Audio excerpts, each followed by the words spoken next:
In this vlog we're going to explore Palma off the ship NCL Breakaway, and also we'll show you a little bit more of around the ship and what we got up to in the evening. Quick breakfast before we headed off the ship to start our day exploring Palma, which we are self-exploring and we hadn't booked any excursions. We were just going to see where we ended up.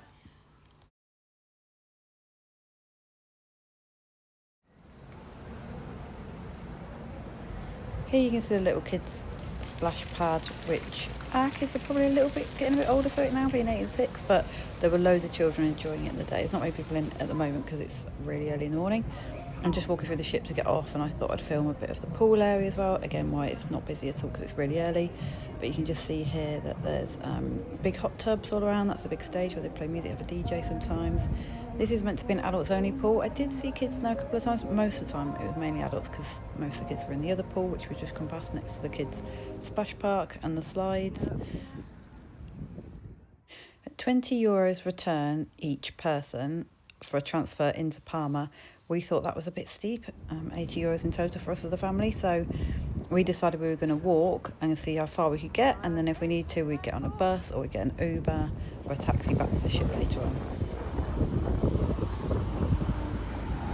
So you can hire port bikes. There's people queuing over there for either normal buses or taxis maybe. Yeah, taxi rank by the look of it. And then over here's tourist information. Ari! There was a local bus stop here, and you could also jump on a hop-on, hop-off bus here, and you could pay for your ticket there, or if you booked them in advance you could jump on. We decided we were going to continue walking. Just showed a bike hire shop, and the hire rates were really cheap from memory. I think it was less than €10.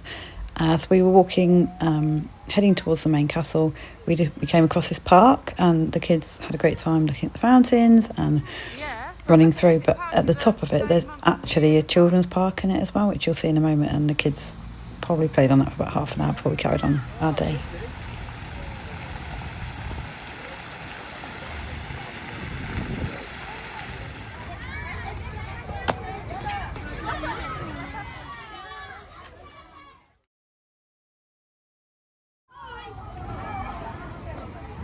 Good boy. Okay. For anyone that's interested in going to that park, you see on the map there with the blue dots, might help you find it.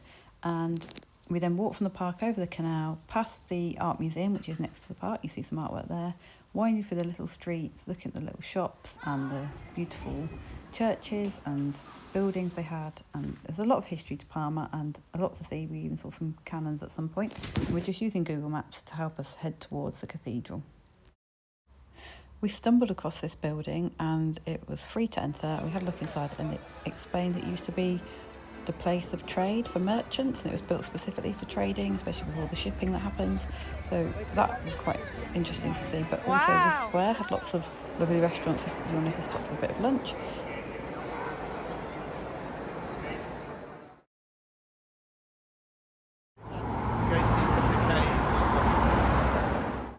So outside of the cathedral there's a little local market which had some really cute things for sale, and we weren't actually going in the cathedral, so we didn't buy a ticket in advance.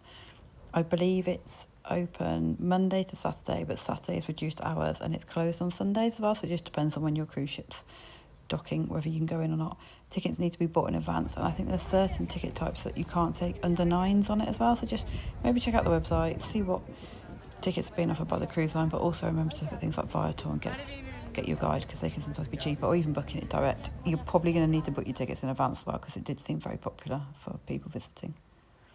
It seemed to have quite a lot of steps as well, lots of different layers, but this is as close as we got, and took a few pictures by the lake. We're walking all along the front. You've got this beautiful walls here, you've got the marina over that side, castle in the background, and we're walking along here and we're going to get an Uber back, which is going to cost us €10.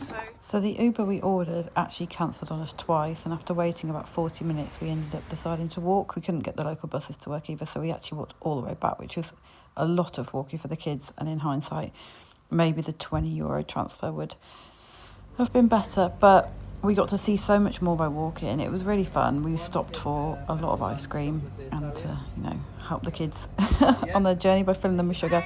The ice cream shop you can see here had incredible flavours, from Nutella to Kinder Bueno to anything you can think of. It was really tasty. So we had a nice little break there, and then at some points we had to take it in turns and carrying the kids because they got so tired. I think we had done over 22,000 steps by the end of the day, so it was a long day for them. Have you had a good day? Yeah. How much walking have you had to do? 4 days. And where are we going now? What are we going to do? Go back to the cruise ship. To do what? Hyper quiz. And lunch. Dinner. Hungry. Oh, lunch. And walk back along here. There's a sailboat going past there. You see the big sail? We walk from our ship all the way over there. Amazing view.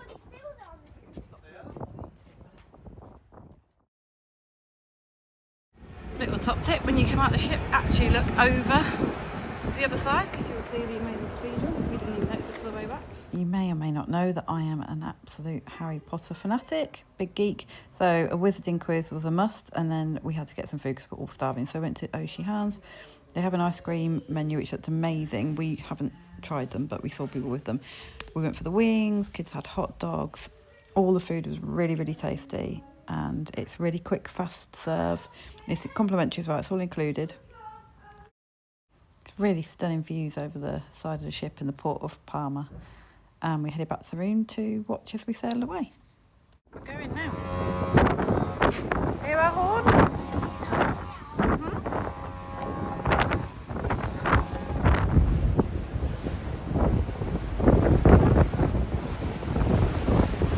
Being on the balcony, looking out at the ocean is my happy place, but this has probably pipped it out of all the sailways we've ever done. I couldn't believe the rainbow that we saw. It was beautiful. Kids wanted to meet some friends in the kids club, so they went off to do that, and we went for dinner in Manhattan, our favourite of the 3 main dining rooms, all included in the price, but we just like the live music and the vibe in the bigger room. We do order a couple of the puddings each because we do like to try lots of different ones, so that's another top tip. And you can see here how big the main dining room is. Before the end of the cruise, make sure you visit the photo gallery, tap your card and see what photos they've taken of you. There were some really beautiful ones, but actually the photo prices on NCL was quite dear compared to some of the other photo packages we've had before. I love this machine. Although you couldn't use it until you were at sea, it had things like sanitary towels or paracetamol, etc. that you might need. Here's a screenshot as well of the water package, just in case it's useful. On more modern ships, you do find water refill stations more easily, but on this ship, the bar staff are very happy to fill up a glass with water, which you could then fill up your reusable bottles with. Our cruise craft team acting out some movies. I think you need some help. Anybody?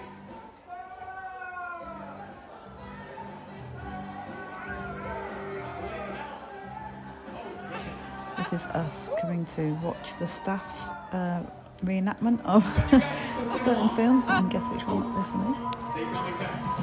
We finished off our night with a game pool. This is it. This is our last night on the ship. It's been a brilliant trip. Thanks for watching all our vlogs, and make sure you watch the full vlog if you want to see all the different ports we went to.